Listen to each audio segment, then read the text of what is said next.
We want justice. We want Justice. We want Justice. We want Justice. We want Justice. We want Justice. We want Justice. We want Justice. Indian Army Zindabad. Indian Army Zindabad. We want Justice. We want Justice. We want Justice. We want Justice.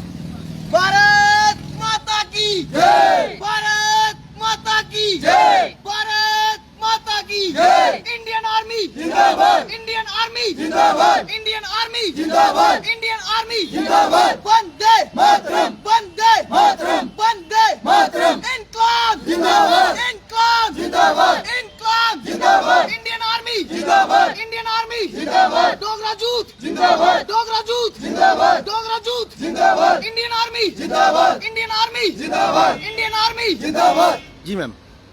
ये जो बच्चे हैं Indian army में जिन्होंने apply किया था TOT में, वो बच्चे हैं, प्लस ये वो बच्चे हैं, ये देश का युवा है जो बचपन से जब बड़ा होना शुरू करता है, ये सोच लेकर बड़ा होता है कि मैं बड़ा होऊंगा, आर्मी में भर्ती होऊंगा और देश के लिए कुछ करूंगा।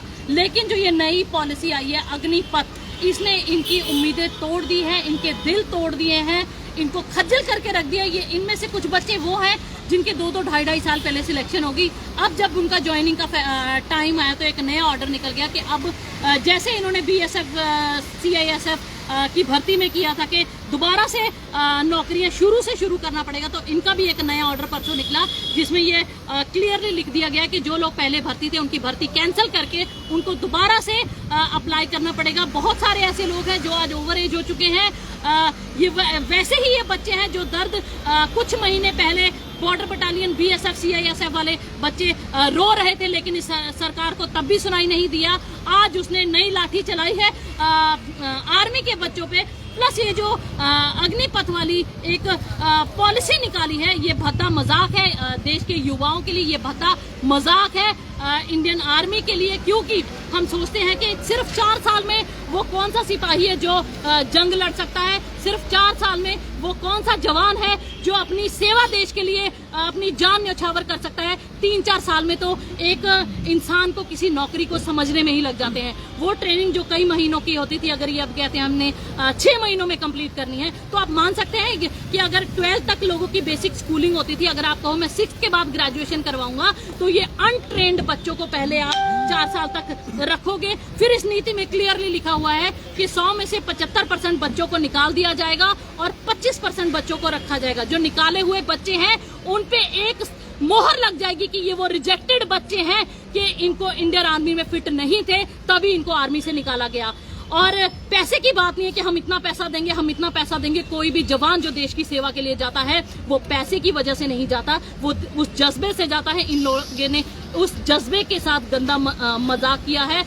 इन लोगों ने बहुत ही गंदा मजाक किया है इस देश की यूथ के साथ, इस देश की सुरक्षा के साथ। आप खुद मान सकते हैं, अगर पहले से ही जो बच्चा ये सोचेगा कि मैंने सिर्फ 4 साल के लिए इंडियन आर्मी की नौकरी करनी है, तो वो जज्बा कहाँ से पैदा होगा कि मैंने देश की सेवा करनी है। हर बंदा सिर्फ टाइम पास के लिए नौकरी करेगा कि 4 साल मैंने करना। और दूसरा, 17-18 साल की ये वो उम्र होती है जब बच्चा स्कूलिंग कर रहा होता है। पहले तो वो स्कूलिंग की उम्र छोड़ के इंडियन आर्मी ज्वाइन करेगा, फिर 4 साल बाद उसकी पढ़ाई भी छूट गई, वो एक नौकरी में घुसा, फिर उस नौकरी से उसको लात पड़ गई, वो बाहर निकल गया।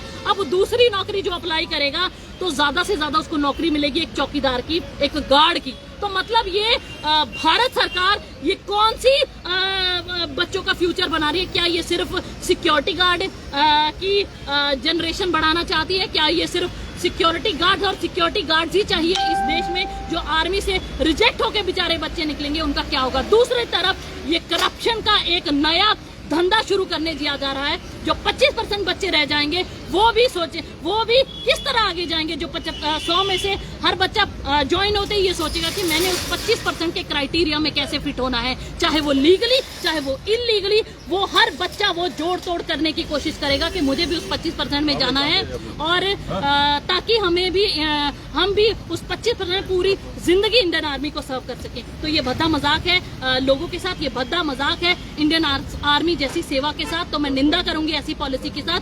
दूसरा, ये बच्चे अब यहाँ इसलिए आए हैं क्योंकि सुबह ये लोग प्रोटेस्ट कर रहे थे, वहाँ पे कुछ इनको पहले लाठीचार्ज हुआ, उनमें से कुछ बच्चों को जबरदस्ती, जो लोग निर्दोष थे ऐसे ही खड़े थे, उनको भी पकड़ के थाने लेके जाया गया। और उसके बाद अब ये इनको बोला था कि हम थोड़ी देर में उन बच्चों को छोड़ देंगे। 2 घंटे गेट के बाहर खड़े रहे, गेट को अंदर से लॉक कर दिया जाता है और ये बोला जाता है कि अभी पुलिस ऑफिसर्स अंदर जाते हैं, लंच करते हैं, कोल्ड ड्रिंक्स पीते हैं, 1-1.5 घंटे बाद जाते हैं कि हम अपना मेडिकल करवा के आएंगे, जो हमें क्लियरली हंसते खेलते वहां से निकलते हुए दिखते हैं। फिर बोलते हैं मेडिकल करा के उसके बाद डिसाइड करेंगे कि हम उन बच्चों का क्या करेंगे। मतलब कानून इनके हाथ में है, ये जैसे मर्जी जोड़ तोड़ कर सकते हैं, लेकिन हम ऐसा नहीं होने देंगे। ये जो बच्चों के साथ ये जो गुंडागर्दी चल रही है, ये जो ब्लैकमेलिंग चल रही है और इनको डराया जा रहा है कि आप लोग क्यों प्रोटेस्ट कर रहे हो। एक पीसफुल प्रोटेस्ट था जिसको उग्र रूप उकसा कर लाठी चार्ज कर इसको बड़े दंगों में तब्दील करने की जो कोशिश की गई, इसकी मैं कड़ी निंदा करती हूँ।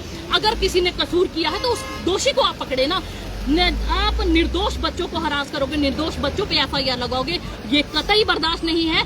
ये जो जंग है इसमें मैं इनके साथ खड़ी हूँ। जहां भी जरूरत पड़ी हम इनकी आवाज बनकर मैं आगे आएंगे और जो गलत होगा गलत को नहीं सहेंगे। इस देश के संविधान के साथ जो खिलवाड़ हो रहा है, यहाँ से लोगों की बोलने की आजादी छीनी जा रही है। मेरे साथ भी अब पुलिस अफसरों ने बदसलूकी की, मुझे भी धमकाया और ये बोला गया कि ये जो मैडम इनको उकसा रही है, जबकि मैं सिर्फ ये पूछ रही थी कि बच्चों के साथ हुआ क्या। तो ये जो हो रहा है इसको हम बर्दाश्त नहीं करेंगे। चाहे अगर आप मेरे को भी अंदर डालोगे, मेरे को भी धमकाओगे, मेरे पे भी FIR अगर कोई बनती है, अगर मैंने गलत किया है तो आप लगा सकते हैं, लेकिन सच की आवाज उठाना कोई जुर्म नहीं है। और अगर जहाँ सच की आवाज उठानी पड़ेगी मैं उठाने को तैयार हूँ। क्या कहें सर? पिछले हम सुबह से प्रोटेस्ट कर रहे थे अग्निपथ स्कीम को रिलेटेड की इस स्कीम को रद्द किया जाए। हम पीसफुली प्रोटेस्ट कर रहे थे और आए दिन उसी टाइम पे कोई 2 घंटे बाद इन्होंने हम पे लाठीचार्ज शुरू कर दिया और उसके बाद हमारे कोई 10 बंदों को ये पुलिस स्टेशन ले गए। हमने इनको रिक्वेस्ट की, सर हमारे भाइयों को छोड़ दो, हम चले जाएंगे। इन्होंने कहा पुलिस स्टेशन आके छुड़वा लो, 5 मिनट में छोड़ देंगे। पिछले 2.5 घंटे से हम गंगियाल पुलिस स्टेशन के बाहर खड़े थे, कोई कार्रवाई नहीं, कोई कुछ नहीं हुआ। वो अंदर बैठ के कोल्ड ड्रिंक पी रहे हैं, पानी पी रहे हैं, सब कुछ खा रहे पी रहे हैं। गेट खुला, DSP मैम अंदर गए, गेट बंद हुआ। फिर जो बाहर गेट तब खुला जब बाहर चले गए। जब हमने पूछा सर क्या हुआ, वो कहते अब हम अपना मेडिकल कराएंगे, फिर हम देखेंगे कि आगे की कार्रवाई क्या होगी। पर सर मैं ये पूछ रहा हूँ, सर आपके पास फुटेज है जिस बंदे ने किया है एंटी सोशल एक्टिविटी की है, उसको लेके जाइए, हम सपोर्ट में आपके, आप लेके जाइए। बट हमारे भाइयों को क्यों पकड़ा है सर?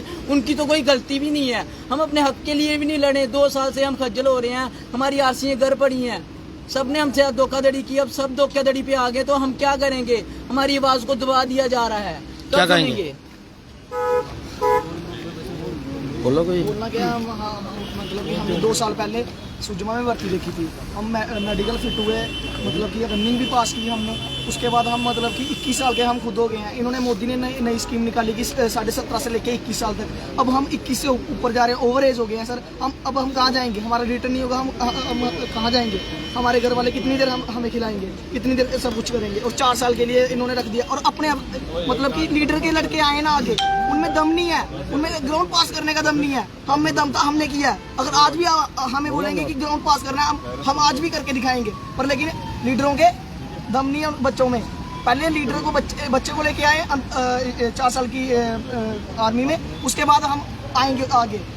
अदरवाइज आखिर में क्या बोलेंगे मैम? आखिर में ये कहूँगी, अभी हम एक न्यूज़ में देखा कि पूरे देश में इस स्कीम के खिलाफ लोग प्रोटेस्ट कर रहे हैं, धरने दे रहे हैं कि हमें ये स्कीम नहीं चाहिए। पहले किसानों को अपनी जद्दोजहद 1 साल लड़ना पड़ा, कई शहादतें दी, 700 से प्लस किसान चले गए। लेकिन आज अभी न्यूज़ में आ रहा है कि एक बच्चे की जान चली गई है। तो ये दुख का विषय है। भारत सरकार को जागना चाहिए, ऐसे अंधे फैसले नहीं लेने चाहिए और लोगों के हकों का हनन ना करें। प्लीज आपके आगे हाथ जोड़ के ये विनती है कि लोगों के हक में डिसीजन ले।